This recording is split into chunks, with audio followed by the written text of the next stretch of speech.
In this video, we're going to be looking at the possible modes of inheritance for this pedigree I created using characters from the TV show The Vampire Diaries. There are two phenotypes, human and vampire. So let's start by looking at autosomal recessive. That just means that the vampire trait is going to be inherited on one of the autosomal chromosomes that are shared by both men and women. So here we see that his parents, John and Isabel, both are not vampires, but Stefan is. So we can infer that Isabel and John are both going to be heterozygous for their genotype because Stefan is going to have to inherit a recessive allele from both of his parents.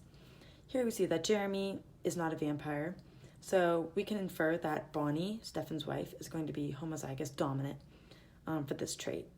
Over here we see that their other child, Elena, has a son who is a vampire, but her husband is not. So again, we can infer that Elena and Matt are both going to be heterozygous, so Damon can be a vampire. So this is a possible mode of inheritance. Next is autosomal dominant. This just means you need a dominant allele in order to be a vampire. So here we see that Isabel and John both are not vampires, which means they have to be homozygous recessive, but their son Stefan is. So we can automatically rule this out. This is impossible because if neither of Stefan's parents have a dominant allele, Stefan can't receive one. And we can see the same here with Damon, seeing as Elena and Matt both are not vampires, but their son is. Next, let's look at X-linked recessive. This just means that the vampire trait is going to be passed along the X sex chromosome. So here we see John and Isabel are not vampires, but Stefan is. So we know he's going to have to receive that Y chromosome from his dad, and then this recessive allele on the X chromosome is going to have to come from the mother. So again, we can infer that Isabel is going to be heterozygous, and John's going to have a dominant allele on his X chromosome for him to not be a vampire.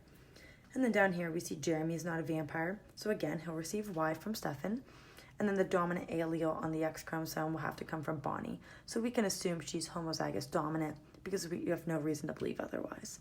And then over here again we see Elena and Matt are both not vampires, but their son is, so Damon will receive the Y from Matt, and then the recessive allele on the X will come from Elena, so again we can infer she's heterozygous.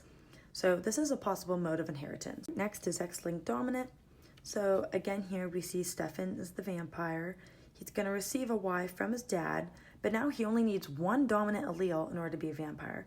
But if his mother is not a vampire, and in order to not be a vampire she needs to have two recessive alleles, we can see that there's no way that this is possible because if neither of his parents have a dominant allele, Stefan doesn't have a dominant allele to receive.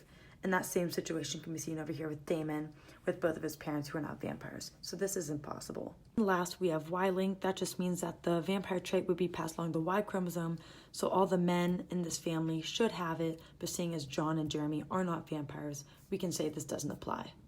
Here's a list of references for the information and pictures I used. Thank you for watching.